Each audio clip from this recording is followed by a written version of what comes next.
तुम परमात्मा से ये कहना, हमारी सास किसी को भी सामान दे दे, हमारा ससुर किसी को भी दौलत दे दे, हमें कोई मतलब नहीं, भोलेनाथ मुझे मेरे भाग्य का देना। दूसरे के भाग्य का रहता है तो चले जाता है, अपने भाग्य का टिकता है। दूसरे के भाग्य का मिलेगा तो वो चले जाएगा, पर अपने भाग्य का टिक जाएगा, अपने भाग्य का रहेगा।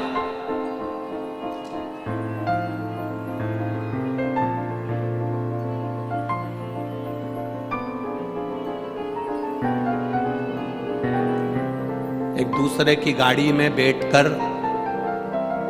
छत्रपति संभाजी नगर आना और एक अपनी गाड़ी में बैठकर आना, दोनों में अंतर है। दूसरे की गाड़ी में छत्रपति संभाजी नगर आओगे ना तो बार बार तुम्हें स्मरण में आएगा, धीरे चलाओ, दूसरे की है। स्पीड ब्रेकर पर देख के चलाओ, दूसरे की है। जरा सी कहीं कुछ हो जाए, मैं मांग के लेके आया था, दूसरे की है। और एक अगर अपनी गाड़ी होती ना, थोड़ा बहुत टचका मचका भी लग जाता, कूद भी जाती, कोई टेंशन नहीं। अपना धन, अपने भाग्य का धन अपना होता है, फिर कहीं पर भी कूद जाओ पता ही नहीं पड़ेगा। दूसरे के भाग्य का धन इकट्ठा करोगे, दूसरे की दौलत एकत्रित करोगे, दूसरे के भाग्य का धन इकट्ठा करोगे, चोरी का धन आ गया, चोरी का सामान आ गया, चोरी का ये आ गया, चोरी का वो आ गया, दूसरे को छल कर लिया है, किसी को दुख देकर लिया है, किसी को कष्ट देकर लिया है, तो वो सुख का अनुभव नहीं है हमारा, वो आनंद का अनुभव नहीं है।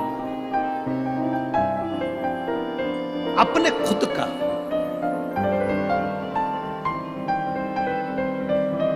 एक बूढ़ी मां,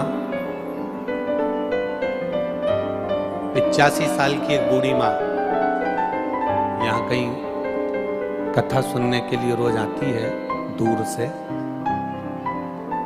पाँव में चप्पल पहनकर नहीं आती, जूता पहनकर नहीं आती।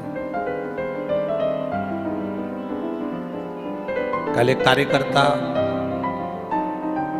बता रहा था कि गुरुदेव, एक बूढ़ी माँ को हमने उसके पाँव में चिंदी लपेटी हुई थी पंजे में, और पॉलीथीन लगी हुई थी, पन्नी और चिंदी लपेटी। तो कार्यकर्ता ने उनसे कहा, माँ चलो, कहाँ जा रही हो? कथा में। चलो ये चप्पल लो हमारी, पहन लो और चले जाओ। वो 85 साल की बूढ़ी माँ कहती है, सियोर वाला महाराज आया है और मैं चप्पल पहन के कथा में जाऊंगी? 85 वर्ष की वो बूढ़ी माँ कह रही है, कथा सुनने कह रहा है, धूप बहुत हो रही है, गर्मी बहुत पड़ रही है, तुम नंगे पैर जा रही हो।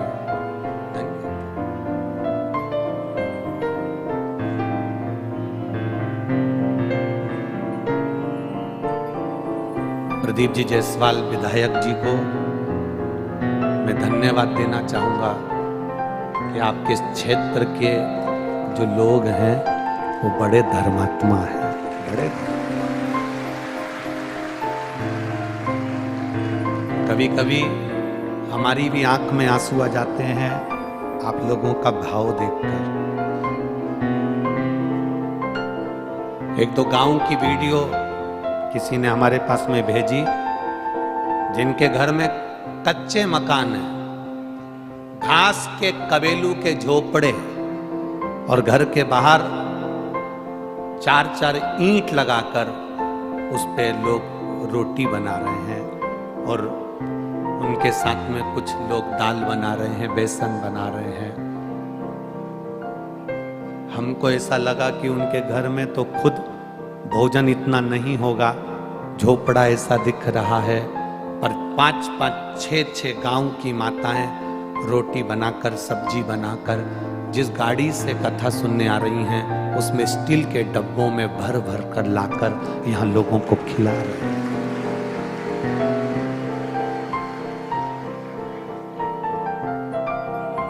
ऋषिकेश जायसवाल जब कथा लेने के लिए सीहोर गए तो उन्होंने कहा कि गुरुदेव से कहना छत्रपति संभाजी नगर में कुछ मिले ना मिले पर लोगों का दिल बड़ा मिलेगा, ये निश्चित है। आओ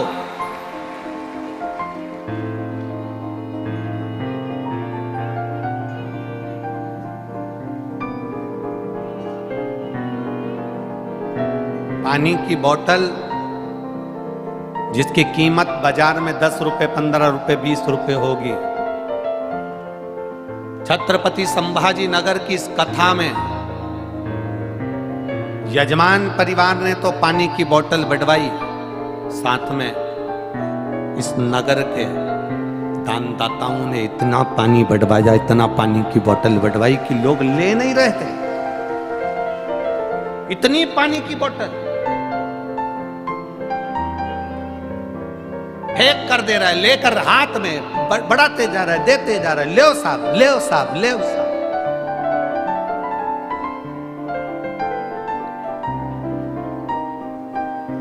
कभी कभी बड़ा स्मरण आता है, बड़ा चित्तवृत्ति में आता है कि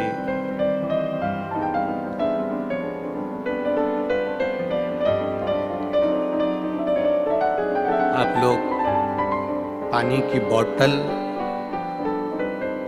बोतल लोगों को बांटते रहे, और कभी कभी हमको भी हमारे आप में दुख होता है। आप सब सीहोर आए और आपको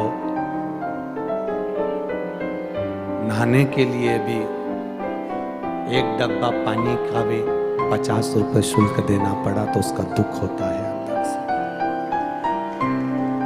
ये दुख कहता है, कभी कभी मन में सोचते हैं, अंदर से कचोटता है।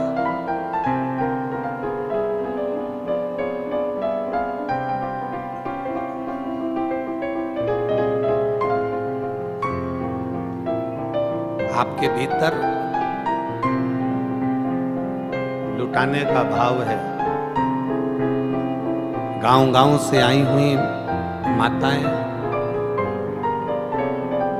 अपने साथ में पन्नियों में रोटियां भरकर और अचार लेकर आई, और जहां बैठती थी वहीं 25 लोगों को 2-2 रोटी और अचार बांटती रही। देखकर आनंद की अनुभूति हो। और मेरा निवेदन है, जहां भी शिव महापुराण की कथा हो,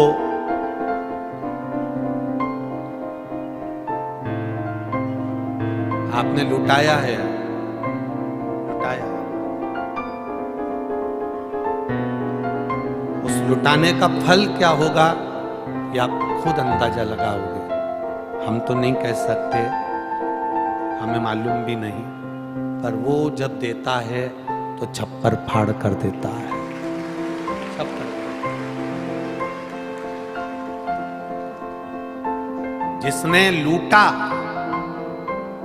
जिसने लुटाया उसके लिए मेरा भोलेनाथ छप्पर फाड़ कर देता है, और जिसने केवल लूटा है, नोचा है, चाहे आप हमारे यहां आए हो तब, चाहे कहीं कथा हो रही हो तब, किसी ने तुम्हें लूटा है। 1 रुपए की चीज को अगर 50 रुपए में, 100 रुपए में दिया, लूटा है।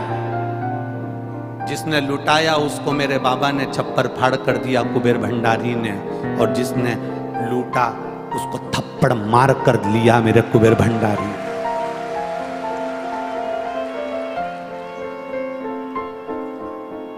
दोनों के लिए तैयार रहिए। आप लुटाए हो तो आपको दे रहा है, और अपने अगर लूटा है तो वो क्या करेगा वो जान सकता है। क्या उसका वर्णन।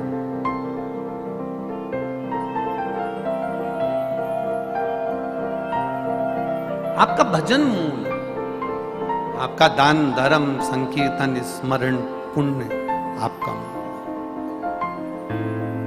धन्य है मेरे छत्रपति संभाजी नगर के भक्त और आप सब आए हुए श्रोता भाई बहन। मैं आपके चरणों को नमन करता हूं, आपके विश्वास को नमन करता हूं, श्रद्धा को नमन है। आप सोशल मीडिया, पत्रकार बंधु, छत्रपति संभाजी नगर का एक एक अखबार, एक एक मीडिया, एक एक पत्रकार स्वयं संत एकनाथ जी की तरह है। एक एक पत्रकार संत तुकाराम की तरह है, संत नामदेव की तरह है, जिन्होंने अपनी कलम से इस कथा की अच्छाइयों को जनमानस तक पहुंचाया है। एक संत और एक पत्रकार बराबर का होता है। संत अपनी वाणी से अच्छाई को जनमानस तक पहुंचाता है और पत्रकार अपनी कलम से अच्छाई को जनमानस तक पहुंचाता है।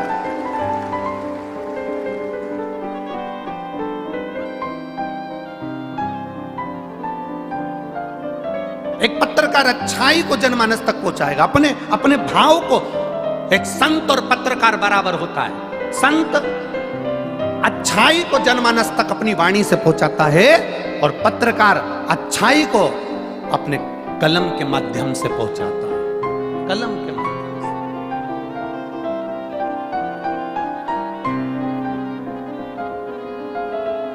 ये कार्यकर्ताओं की टीम रसोई घर में 1 लाख से 1.25 लाख भक्त रोज भोजन करें। और रसोई घर में जब 1.25 लाख लोगों ने रोज का भोजन करा, रोटी सब्जी माताएं बनाने में जो लगी हैं, जिनके घर में खुद नौकरानियां लगी हैं, वो रसोई घर में रोटियां बेल कर लोगों को खिलाएं। विश्वास के साथ, भरोसे के साथ, दृढ़ता के साथ।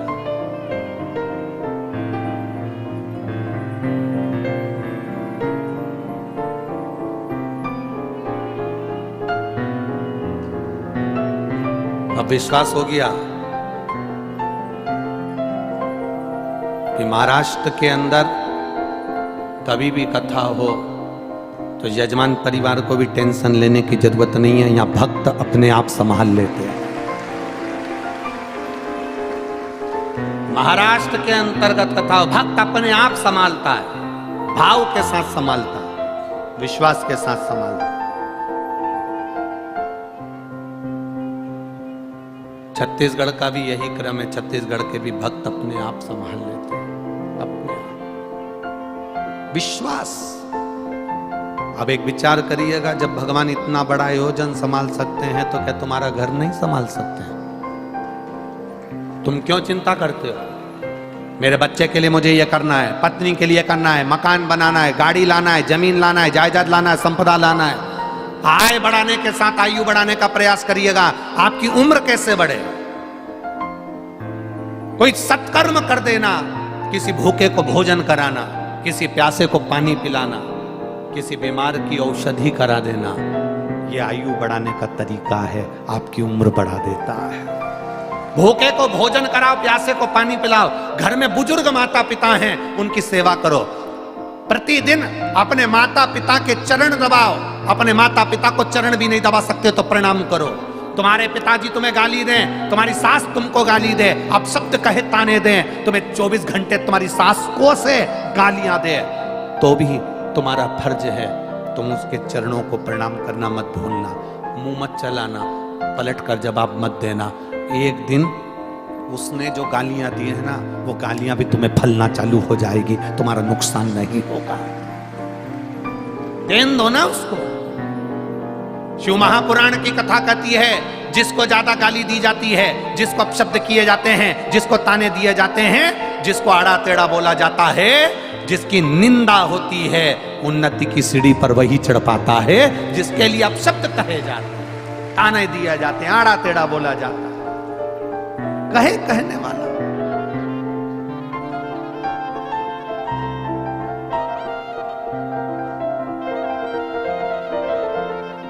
कहेंगे लोग, कहने वाले अपशब्द कहते रहेंगे। आप अपने भजन, दुकान पर बैठो, व्यापार करो, खूब दुकान चलाओ। सुबह 8 बजे से लेकर 10 बजे तक तुम दुकान खोल के बैठते हो, हमारी तरफ से छूट है, तुमको 11 बजे तक खोलो, मना नहीं।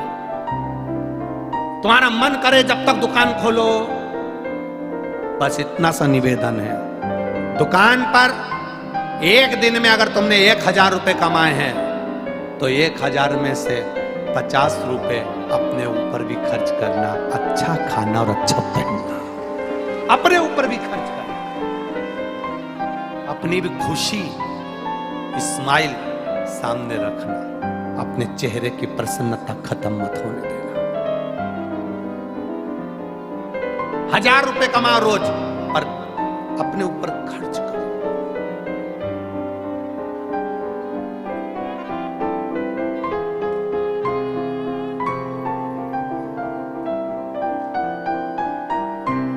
अपने ऊपर खर्च करो। कभी कभी मन करे परिवार के साथ में गाड़ी में बैठकर किसी मंदिर चले गए, कभी मन करा परिवार के साथ कथा में चले गए,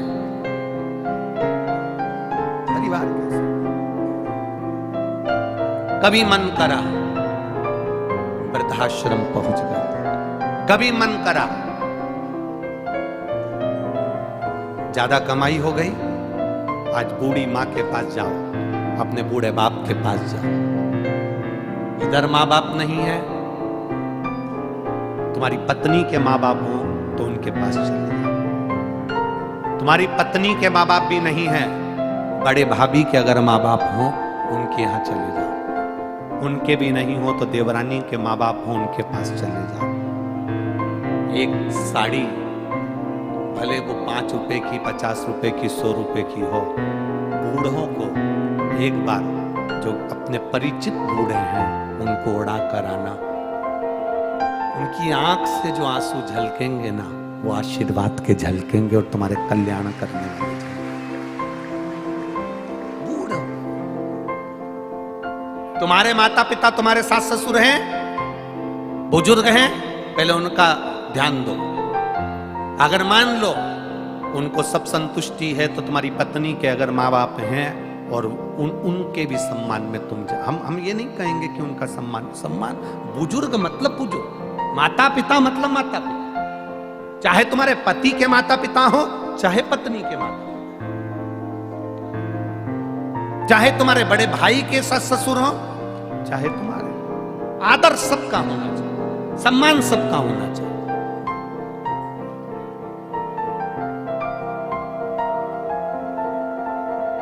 घर में बहन आए उससे पहले घर की जो बूढ़ी बुआ हो,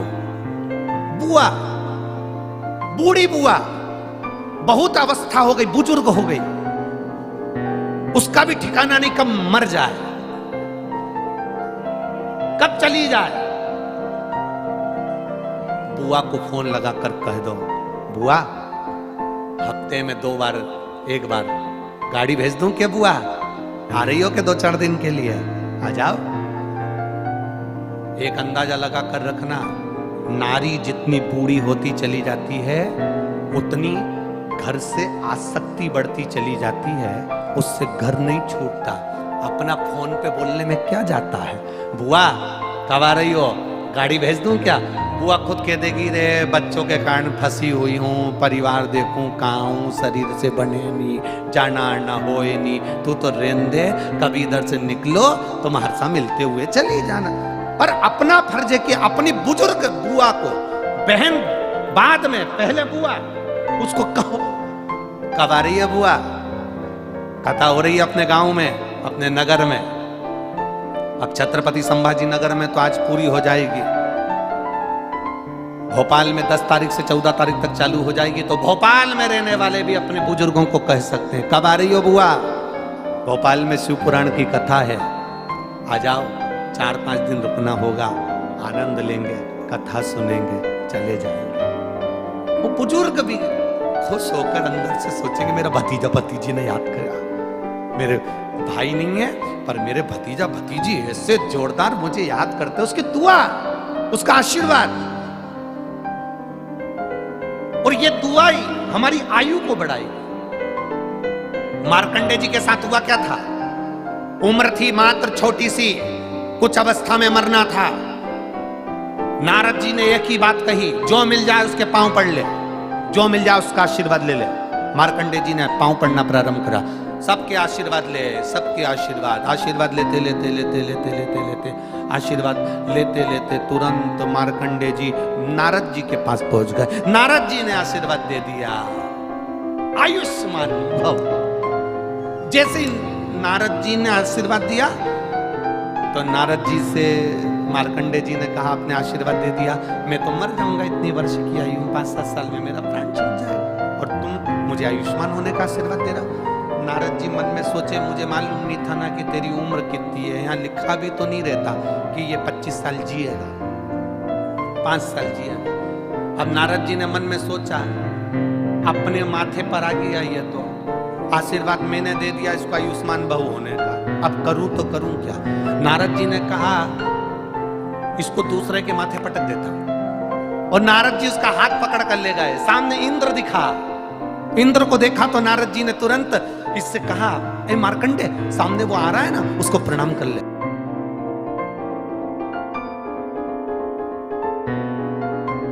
नारद जी बोलकर हट गए और इसने जाकर उसको प्रणाम कर लिया। इसको नहीं मालूम कि इंद्र है और इंद्र को नहीं मालूम कि मार्कंडे। जैसे ही उसने साष्टांग दंडवत करा, इंद्र ने आशीर्वाद दे दिया, आयुष्मान भव। इतने में नारद जी इंद्र के पास आ गए। आपको मालूम है कौन है ये? मार्कंडे। बहुत छोटी सी उम्र है, 5-7 साल में मर जाएगा। ओरे राम, इंद्र कहे मैंने तो आशीर्वाद दिया आयुष्मान भव होने का। नारद जी बोलने लगे, तुम्हारा वचन अब झूठा जाएगा। इंद्र उस बच्चे का हाथ पकड़कर, अब तुम लेके जाओ इसको। इंद्र उस बच्चे का हाथ पकड़कर ले गए और बच्चे का हाथ पकड़कर लेकर इंद्र सीधे अपने सिंहासन पर बैठे तो उनकी पत्नी ने देखा आज इंद्र रो रहे थे। पत्नी ने पूछा, तुम क्यों रो रहे हो? इंद्र ने कहा, आज मैंने इस बच्चे को आशीर्वाद दे दिया आयुष्मान भव होने का, पर मुझे क्या मालूम था कि मर जाएगा, इसकी आयु कम है, तो क्या करा जाए? पत्नी ने कहा, तुम चिंता मत करो, तुम्हारे साथ तो धोखा हुआ है, अपने सिर का बोझ दूसरी जगह दिया। इंद्र ने हाथ पकड़ा, ब्रह्मा जी के पास ले गए। ब्रह्मा जी और इंद्र ने कहा, वो सामने बाबा बैठे ना दाढ़ी वाले, उनको दंडवत करिया। और जाकर मार्कंडे ने जो दंडवत करा, ब्रह्मा जी ने कह दिया आयुष्मान भव। अब जो ब्रह्मा जी ने कहा आयुष्मान भव, इंद्र ने आकर कह दिया, आप पहचानते हो इसको? नहीं। मार्कंडे, कम उम्र है, तुमने लेखनी में लिखा है, अपनी कलम से लिखा, इतने साल में मर जाएगा, और तुमने आशीर्वाद दे दिया आयुष्मान भव होने का। अब तुम्हारी लेखनी गलत, तुम गलत। ब्रह्मा जी ने मन में सोचा, अब करूं तो करूं क्या। इंद्र इनको ब्रह्मा जी के पास छोड़ के चले गए। ब्रह्मा जी सोचे, अब इसको लेकर कहां जाऊं मैं, अपने माथे का बोझ किसको दूं। ब्रह्मा जी उसको लेकर भगवान विष्णु के पास पहुंच गए। भगवान नारायण आराम से सोए हुए थे, लक्ष्मी जी चरण दबा रही थी। इसने मार्कंडे जी को कह दिया, जाओ वहां पर जाकर प्रणाम कर लो। मार्कंडे जी ने जो दंडवत करी, हार हार, जो दंडवत करी, भगवान विष्णु के नेत्र खुल गए। नेत्र खुले, देखा एक छोटा सा बच्चा मेरे सामने दंडवत करा है। भगवान विष्णु ने कहा आयुष्मान भव। लक्ष्मी जी नारायण को देख रही।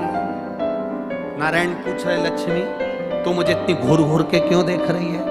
लक्ष्मी जी बोली, ये वो मार्कंडे है जिसको इतनी कम उम्र में मरना है, 5-7 वर्ष की आयु में इसको जाना है, और तुमने आशीर्वाद दे दिया आयुष्मान भव होने का। भगवान विष्णु बोले, लक्ष्मी तू पहले नहीं बोल सकती थी?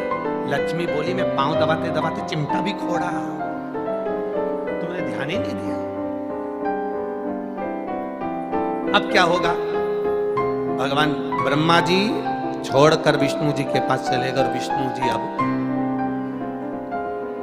उसको लेकर सीधे देवाधिदेव महादेव के पास चले गए। शंकर पार्वती शाम के समय घूम रहे थे, और भगवान नारायण ने कहा, जाओ उनको प्रणाम कर लो। जो दंडवत करी, दंडवत करते से भोलेनाथ ने कह दिया आयुष्मान भव, चिरंजीवी भव। कालों का काल, जब महाकाल आशीर्वाद देता है, काल की भी हिम्मत नहीं जो महाकाल के सामने खड़ा हो जाए। काल की भी हिम्मत नहीं जो महाकाल के सामने खड़ा हो जाए। बस आए यमराज बंदी बनाने, सामर्थ्यता नहीं थी क्योंकि शंकर सामने खड़े हुए थे। जिसको एक लोटा जल चढ़ाते हो ना, तुम्हारी दुख की घड़ी में सामने खड़ा मिलता है। हॉस्पिटल में दवाई देने वाले मिलेंगे, हॉस्पिटल में तुम्हारे हॉस्पिटल का बिल देने वाले मिलेंगे, हॉस्पिटल में डॉक्टर, नर्स, सिस्टर, मशीनें, दवाई, भोजन सब मिलेंगे, पर हॉस्पिटल में उम्र देने वाला केवल एक होगा। तुम्हारा चढ़ाया गया एक लोटा जल तुम्हारी उम्र बढ़ा रहा हो। एक पत्र आया है, जिस पत्र में श्रीमती सुनीता लक्ष्मणराव पाटिल, नादरपुरकर, छत्रपति संभाजी नगर, महाराष्ट्र। एरिया का नाम सही बोला ना? नादरपुरकर, यही है ना? अरे बोलो तो जम के। हाँ, श्रीमती सुनीता लक्ष्मणराव पाटिल कहीं बैठी हो तो हाथ हिला सकती है, कहीं बैठी हो तो हाथ हिला सकती हैं। श्रीमती सुनीता लक्ष्मणराव पाटिल, नादरपुरकर, छत्रपति संभाजी नगर, महाराष्ट्र। गुरुदेव, भोले बाबा की लीला का मैं क्या वर्णन करूं। हमारी शादी को 23 साल हो गए थे गुरुदेव। कितने साल? जम के बोलो जरा। 23 वर्ष। हमारी शादी को 23 साल हो गए गुरुदेव, मगर कोई संतान प्राप्ति नहीं हुई थी। 23 साल शादी के हो गए पर कोई संतान की प्राप्ति नहीं हुई गुरुदेव। हमारी शादी को 23 साल हुए मगर कोई संतान प्राप्ति नहीं हुई थी।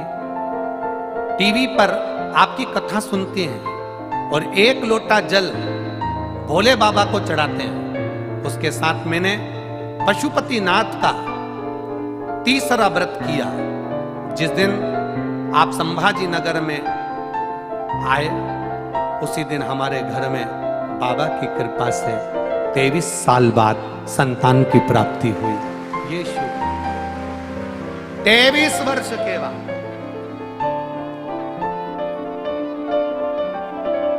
कितने साल भाई? 23 वर्ष। अब जरा अंदाजा लगाना, 23 साल में कोई सोच सकता है कि हमारे यहाँ औलाद हो जाएगी? अब और बोलो माताएं बैठी इतनी, इनको तो स्मरण में होगा, भाई लोगों को स्मरण में होगा। 23 साल में किसको अंदाजा कि 23 साल बाद भी औलाद हो जाएगी? आस छोड़ दी, विश्वास छोड़ दिया, सब कुछ छोड़ दिया, पर टीवी पर कथा सुनी और विश्वास जागा। विश्वास जागा तो पशुपति व्रत किया, एक लोटा जल देवाधिदेव महादेव को चढ़ाना प्रारंभ किया। जो दुनिया में कोई नहीं दे सकता वो मेरा काल अधिपति देता है, कुबेर भंडारी देता है। जो दुनिया में कोई नहीं दे सकता वो कुबेरेश्वर महादेव देता है, महाकाल राजा देता है, कृष्णेश्वर देता है।